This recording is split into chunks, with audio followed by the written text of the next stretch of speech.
Hey everybody, this is Dan Bowden here, the Renewed Rewilder, and as promised, I am making a video about some protocols that can be used to address both influenza and coronavirus. As I explained in my previous video, the coronavirus that is currently in the news, there's not a lot known about it yet. It's an emerging virus. It seems to have just recently jumped from some animal species into humans, and so we're still trying to figure it all out and figure out what's happening in it, and exactly what can be done about it as far as medical treatment. However, the reality is that medical treatment has seldom worked for flu viruses and for coronavirus. Really, when you go to the hospital, mostly you are given IVs, you're given some drugs that are called antiviral, although they are not truly antiviral. They have ways of slowing the spread of a virus in your system, but they're not truly antiviral. And basically, going to the hospital means that you receive very not a super high level of care, although you receive a high level of attention. And of course, it gives you access to things like x-rays and emergency procedures if you should need them, things like that. But generally, when it comes to treating viruses, we don't have direct treatments that are currently in medical use. That's not the case with herbs. We have a lot of herbs in our arsenal that are antiviral and that take direct action against both influenza viruses and coronaviruses. We are informed from the coronavirus, the SARS outbreak of 2002. We can see how herbal approaches that were used during that outbreak were effective, and what they did, how they acted, and they basically follow the same protocols as influenza herbal approaches. So we have a lot that we can go on. Even though this virus is new to us right now, we already have a lot of information that informs how we can approach this current issue with herbs. So all of that, I went through that quite a bit in the previous video. I don't want to linger on it too much, but just as a preface for what I'm doing here, I'm going to be presenting some protocols that are effective for both flu, and they should also be effective for coronavirus. So without further ado, I guess I'll go ahead and jump into it. One of the things is that very popular right now is elderberry. A lot of people are talking about elderberry and stocking up on it, and it's kind of the herb du jour in a way for the person who's maybe new to herbalism, or who just dabbles in herbalism, or maybe they just simply don't want to use a lot of allopathic medicine. They're looking for alternatives. Elderberry is very common right now, very popular. There's more besides elderberry that can be used and that should be used. So upon initial onset of symptoms, when you first get that feeling that says, I think I might be getting sick. I think that maybe I should take care of this. Maybe that's the moment when you're sitting at work and the thought crosses your mind, oh, this doesn't feel right. I hope that I don't have to go home, or I hope that I can come in tomorrow. Or maybe you're thinking, oh, I hope I have a good excuse to leave work. But it's that first initial onset of symptoms. That is the time to use Echinacea. Specifically, you want to use the species that is Echinacea angustifolia, not Echinacea purpurea. Echinacea purpurea is a species that is commonly used. It is not as effective for our purposes as Echinacea angustifolia. So you want to specifically get that species of Echinacea and use it. You want to use the roots, not the leaves and stems. And if you are making herbal preparations at home, then you would just simply make a tincture. You put that root into more than likely a vodka mixture, something that is about 50% alcohol, 50% water. Leave it for several weeks and let it ripen that way until you have a tincture that is completed. If you want something quicker, you're going to have to buy Echinacea tincture from online or from a local source. So echinacea is good during that initial onset phase. When you are first feeling the symptoms, like the slightest symptoms, that is when you use echinacea. Beyond that, it is not going to benefit you. You need to take echinacea in a liquid form, which is why I'm saying take it in an extract or a tincture, and you need to allow it to coat your mouth and coat your throat, so you don't just swallow it. Don't take a capsule of powdered echinacea that's going to do nothing in your stomach.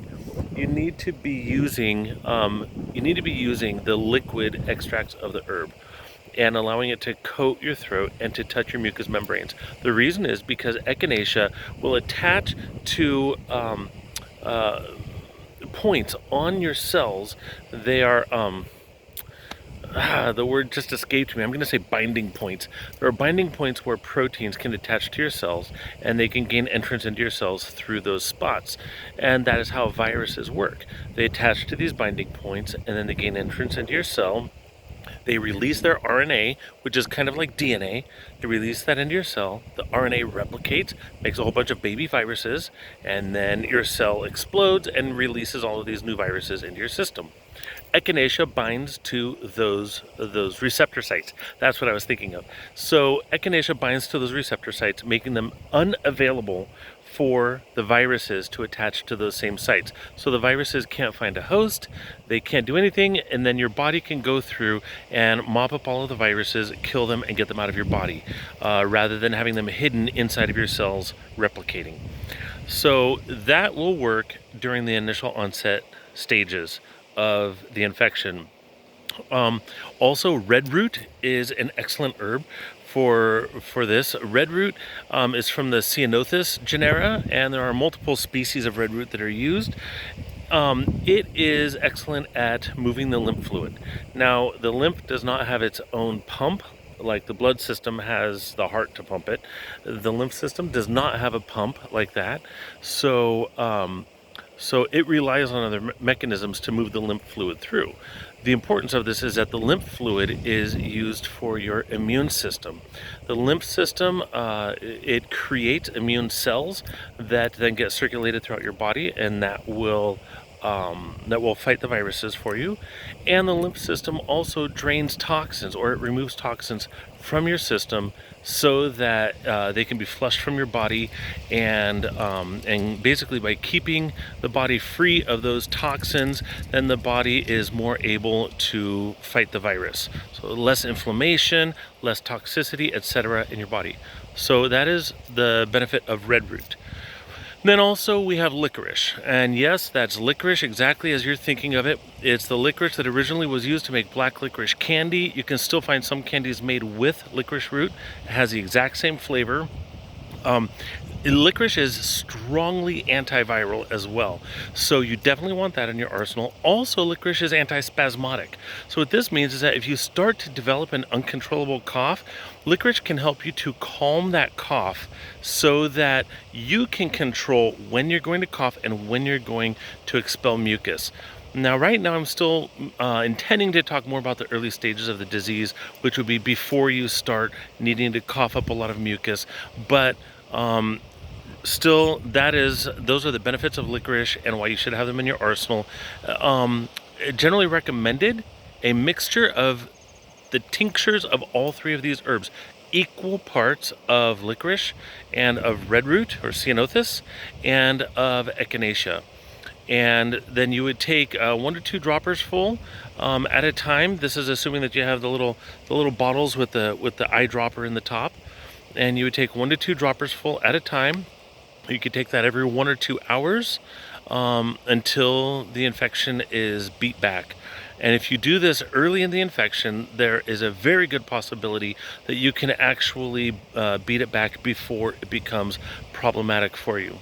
Another recommended remedy is basically a ginger tea.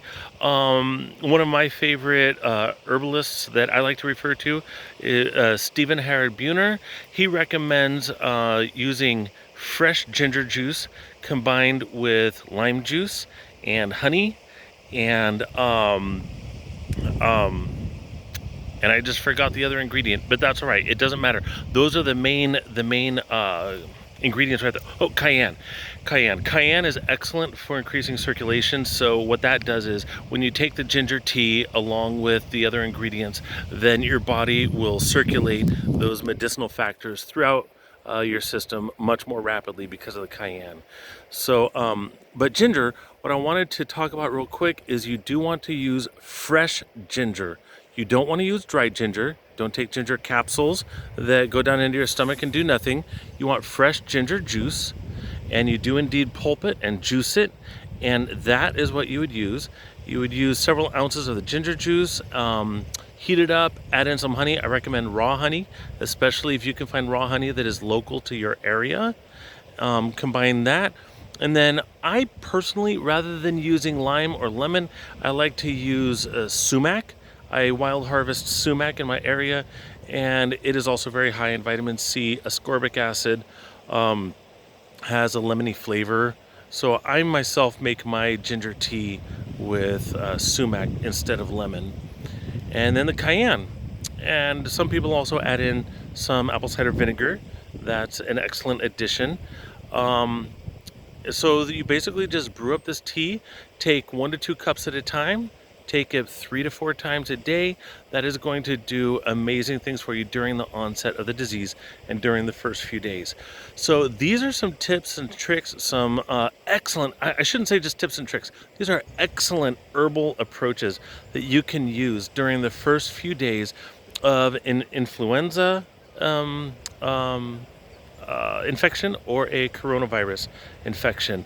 These remedies were effective during the SARS outbreak of 2002, and we would expect that they should be equally or at least very similarly effective during the outbreak that we are dealing with right now in 2020, which is the COVID-19 coronavirus outbreak. I'll go ahead and I'll create more videos as I can. I'll be going through some other more advanced approaches that can be used for later stages of the disease.